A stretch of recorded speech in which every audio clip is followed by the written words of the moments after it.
Donna Giganto.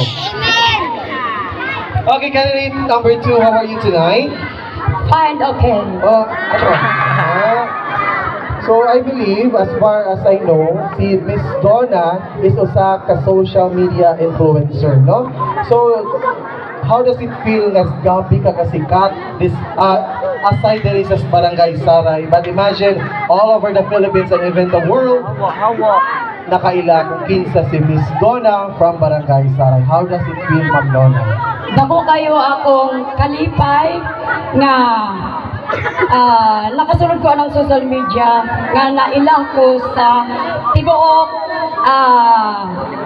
whole universe. Jack. No, Ma'am Donna, dili pa na final question, no? Yeah. So imagine Barangay Saray na may usa ka pride diri sa inyong barangay, which is Ma'am Donna. Atong palakpakan, Ma'am Donna, one of the social media influencer here in the Philippines. And now, Ma'am Donna, please pick your number. Mama? And Ma'am Donna, candidate number 2, pick number 5. And candidate number 2, your question goes like this. Kinsa imong inspirasyon sa imong pagkapaayo nga inahan? Again, kinsa ang imong inspirasyon sa kinabuhi sa imong Hinahinay lang, hinahinay. Okay, thank you for the question.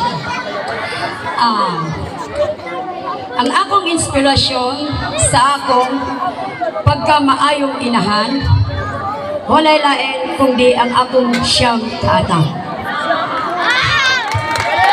Tungod, sukad sa akong pagkabata, wala gayud nako kini natagamtaman o wala gayud nako kini nakita ngadto sa akong inahan ang iyang kamaayo.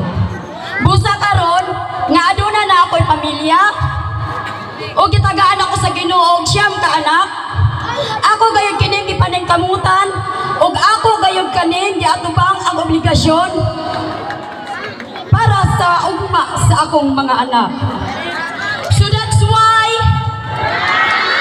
I'm proud to be a hot mama. Inay! Kay sila lamang ang akong bugtong inspirasyon sa tibuok na akong kinabuhi. And I thank you!